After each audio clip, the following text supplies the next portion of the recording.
السلام علیکم ورحمۃ اللہ وبرکاتہ۔ ناظرین اکرام، قرآن مجید میں اللہ رب العالمین نے بے شمار جگہ پر ارشاد فرمایا ہوا بالوالدین احسانا، اپنے والدین کے ساتھ احسان کریں۔ دنیا میں بھی اللہ آپ کو عزت دے گا، آخرت میں بھی عزت دے گا۔ بہت سے ایسے لوگ ہیں جنہوں نے دنیا میں اپنے والدین کے ساتھ احسان کیا، حسن سلوک سے پیش آئے، ان کو اللہ نے دنیا پہ بھی مقام عطا فرمایا اور آخرت میں بھی اللہ نے ان کو مقام عطا فرمایا۔ ایک آدمی کا واقعہ پیارے پیغمبر نے فرمایا، وہ بکریاں چرایا کرتا تھا، شام کو جب واپس آتا پہلے اپنے والدین کو دودھ دیتا، پھر اپنے بچوں کو۔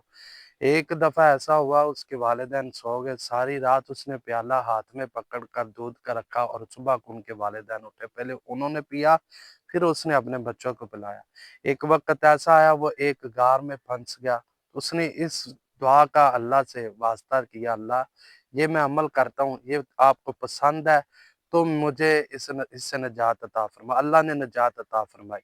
والدین زندہ ہیں، ان کی قدر کریں، اگر فوت ہو گئے تو ان کے لیے دعا کریں۔ میں آج گاؤں آیا تھا تو میرے والد محترم اس دنیا میں نہیں ہیں، میں آج ان کی قبر پر آیا ہوں۔ جب بھی میں دنیا اپنے گاؤں میں آتا ہوں، اپنے والد صاحب کی قبر پر آتا ہوں، ایک دن رہوں، 2 دن رہوں، ڈیلی میں ادھر آ کے دعا کرتا ہوں، اللہ میرے والد صاحب کی مغفرت فرمائے۔ جن کے والدین اس دنیا سے چلے گئے، اللہ مغفرت فرمائے۔ وما توفیق اللہ۔